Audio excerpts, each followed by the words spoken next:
ومن أحسن قولا ممن دعا إلى الله وعمل صالحا وقال إنني من المسلمين.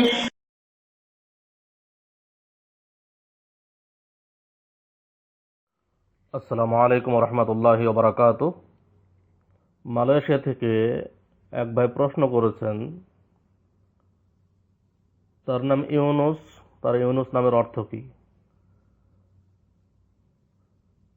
আমি বলবো, নামের কোনো অর্থ এগুলো মাসলা মাসাইল নয়, এ ধরনের প্রশ্ন না করাই ভালো হবে। নামের কোনো অর্থ জানা এগুলো মাসলা মাসাইল নয়, এটা প্রশ্ন উত্তরের পর্ব এবং শুধু মাসলা মাসাইল জানা। তারপরে তিনি প্রশ্ন করেছেন যে মানুষ তার স্ত্রীকে ছেড়ে প্রবাস জীবন লাভ করে, বছর বছর স্ত্রীকে ছেড়ে দেশে ছেড়ে এসে বিদেশে থাকে, এটা কতটুকু শরীয়ত সম্মত? এটা হলো মাসলা মাসাইল। এই প্রশ্নের আনসার দিচ্ছি। জবাবে বলবো যে একদা ওমর রাদিয়াল্লাহু তাআলা আনহু তার মেয়ে হাফসা রাদিয়াল্লাহু তাআলা আনহাকে জিজ্ঞাসা করেছিলেন যে একজন নারী তার স্বামী ছাড়া কতদিন থাকতে পারে। তিনি উত্তর দিয়েছিলেন 6 মাস অথবা 4 মাস, 6 মাস অথবা 4 মাস। এই উত্তরের পর থেকে ওমর রাদিয়াল্লাহু তাআলা আনহু তিনি যে সেনাবাহিনী প্রেরণ করতেন বিভিন্ন জায়গায়, তাদেরকে 6 মাসের বেশি বাইরে থাকতে দিতেন না, অনুমতি দিতেন না। এটা থেকে বোঝা যায় যে কোনো প্রয়োজনে স্ত্রী ছেড়ে 6 মাস পর্যন্ত থাকা যায়।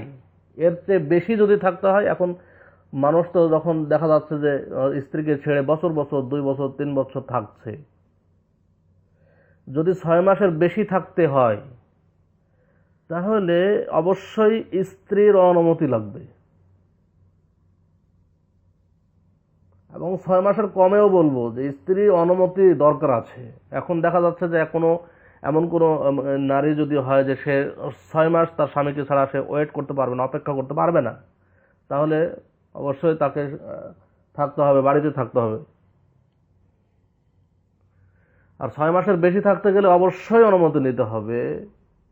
যদি স্ত্রী অনুমতি দেয় যে আমার কোনো সমস্যা নেই, তুমি থাকতে পারো, আপনি থাকতে পারেন যতদিন ইচ্ছা আপনার স্ত্রীর অনুমতি নিয়ে।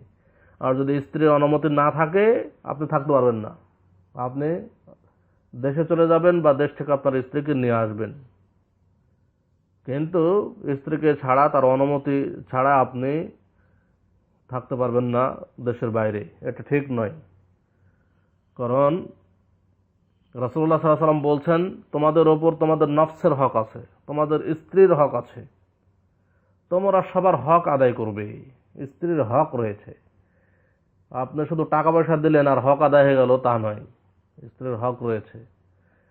অতএব এ ধরনের বছরকে বছর থাকা, এবং যদি আপনার স্ত্রী সেটা সম্মতি না দেয় তাহলে সেটা জায়েজ হবে না।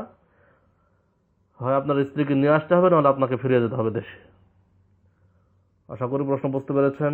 আসসালামু আলাইকুম রহমতুল্লাহি ওয়া বারাকাতুহু।